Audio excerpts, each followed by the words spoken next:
નમસ્કાર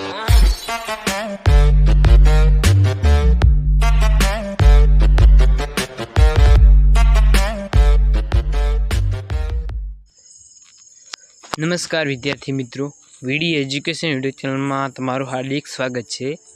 આજના વિડીયોમાં આપણે ધોરણ 9 વિષય ગુજરાતી પ્રથમ પરીક્ષા પ્રશ્નોનું પરિરૂપ એટલે કે બ્લુપ્રિન્ટ જોઈશું।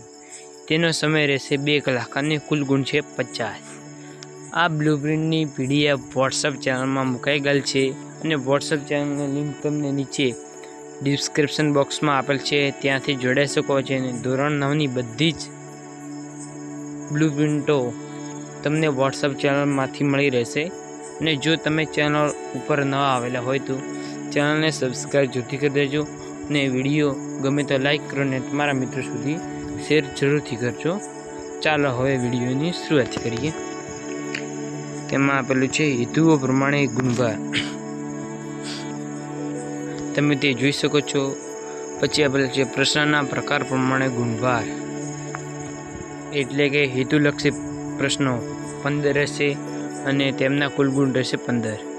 ટૂંકા જવાબી પ્રશ્નો 9 હશે અને તેમના ગુણ 9 હશે। ટૂંકા જવાબી પ્રશ્નો 3 હશે, તેમના ગુણ 6 હશે। વિસ્તૃત જવાબી પ્રશ્નો 4 હશે અને તેના ગુણ 14 હશે।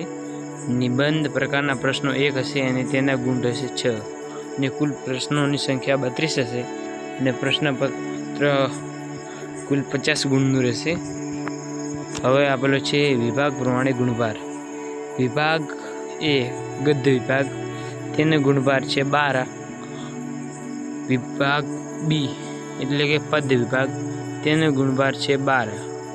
વિભાગ સી વ્યાકરણ વિભાગ, તેનો ગુણભાર છે 12 અને વિભાગ ડી અર્થગ્રહણ લેખન વિભાગ, તેનો ગુણભાર છે 14 અને કુલ ગુણ થાય છે 50।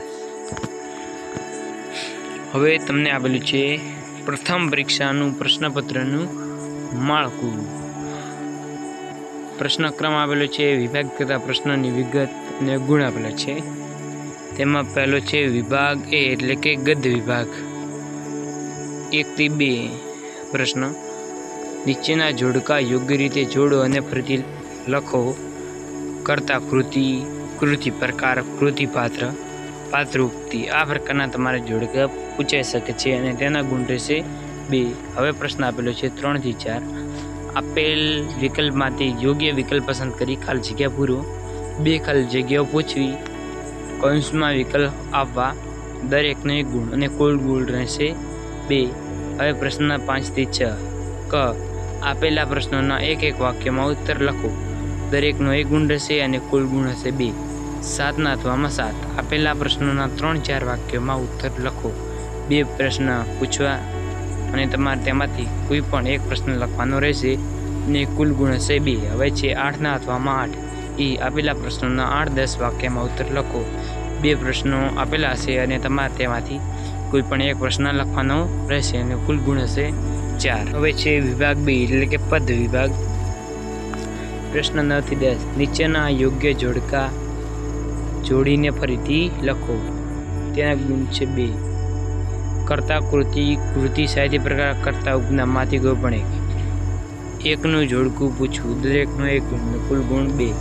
પ્રશ્ન 11 થી 12 આપેલ વિકલ્પમાંથી યોગ્ય વિકલ્પ પસંદ કરી ખાલી જગ્યા પૂરું। 2 ખાલી જગ્યાઓ પૂછવી, કૌંસમાં વિકલ્પ દરેકનો 1 ગુણ રહેશે અને કુલ ગુણ થશે 2। પ્રશ્ન 13 કાવ્ય પંક્તિ પૂર્ણ કરો, કોઈ પણ એક અંતર પૂછવું। કાવ્ય 1 અને 9 માંથી જ પૂછવી એ ગમે તે એક કાવ્યમાંથી પૂછવી, તેનો ગુણ રહેશે 2। હવે આપેલો છે 14ના અથવામાં 14 ડ આપેલા પ્રશ્નોનો 3-4 વાક્ય આમાં ઉત્તર લખો। એમાં 2 પ્રશ્ન આપેલા હશે અને તમારે તેમાંથી કોઈ પણ એક પ્રશ્ન લખવાનો રહેશે અને એના ગુણ રહેશે 2। 15ના અથવામાં 15 ઈ આપેલા પ્રશ્નોના 8-10 વાક્યમાં ઉત્તર લખો।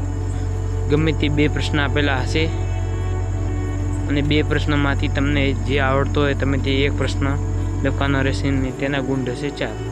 હવે આપેલો છે વિભાગ સી વ્યાકરણ, પ્રશ્ન 14 થી 27 નીચે આપેલા પ્રશ્નોમાં વિકલ્પોમાંથી યોગ્ય વિકલ્પ પસંદ કરી ઉત્તર લખો। નોંધ, ક્રમ 1 થી 7 બહુ વિકલ્પ પ્રકારના પ્રશ્નો પૂછવા. ક્રમ 8 થી 12 માગ્યા મુજબ. જોડણી, સંધિ જોડો, સંધિ છોડો, તળપડા શબ્દનું શિષ્ટ રૂપ, સંજ્ઞાના પ્રકાર, સમાનાર્થી શબ્દ, પ્રત્યય, રૂઢિપૂર્વક, વિશેષણનો પ્રકાર, શબ્દ સમૂહ માટે એક શબ્દ, સર્વનામ, ધ્વનિ ઘટકો. આ પ્રકારના તમારે એક ગુણના પ્રશ્નો હશે. હવે આપેલો છે વિભાગ ડી એટલે કે અર્થગ્રહણ લેખન 28 થી અથવા 28. આપેલ પંક્તિઓનો અર્થ વિસ્તાર એટલે કે તમારે અર્થ વિસ્તારની 2 પંક્તિ આપેલી છે, તેમાંથી તમારે કોઈ પણ એક અર્થ વિસ્તાર કરવાનો રહેશે અને તેના ગુણ રહેશે 3. હવે આપેલો છે 29 અથવા 29. અહેવાલ લેખન કે અથવા પત્ર લેખન હશે, તેના ગુણ રહેશે 3. હવે 30 થી 31. ગદાસ ગ્રહણ અથવા પદાસ ગ્રહણ, ગમે તે એક પૂછી 2 પ્રશ્નો આપવા. એટલે કે તમારે કે પદ અથવા કે ગદ્યનો ફકરો આપેલો હશે અને તેના પ્રશ્નો આપેલા હશે, તેમાંથી તમારે તે પ્રશ્નોનો જવાબ લખવાનો રહેશે. હવે 32 આપેલા મુદ્દાના આધારે 250 શબ્દોમાં નિબંધ. અહીંયા તમારે પ્રશ્ન 3 નિબંધ આપેલા છે, તેમાં તમારે કોઈ પણ એક નિબંધ લખવાનો રહેશે અને તેના ગુણ રહેશે 6. હવે નોંધ આપેલી છે. પ્રથમ પરીક્ષા માટે જૂનથી સપ્ટેમ્બર માસ સુધીનો અભ્યાસક્રમ રહેશે. એટલે પ્રથમ પરીક્ષામાં તમારે જૂનથી સપ્ટેમ્બર માસનો અભ્યાસક્રમ આવશે. હવે આપેલું છે વાર્ષિક પરીક્ષાના નમૂનાના પ્રશ્નપત્રમાં મૂકવામાં આવેલા ક્ષમતા આધારિત પ્રશ્નો CBQ મુજબના પ્રશ્નો પ્રશ્નપત્રના તમામ વિભાગોને મળીને કુલ અંદાજિત 50% ગુણના પ્રશ્નો પ્રથમ દ્વિતીય પરીક્ષાના પ્રશ્નપત્રમાં પૂછાશે. અહીં આપણે વિડીયો સમાપ્ત કરીએ છીએ.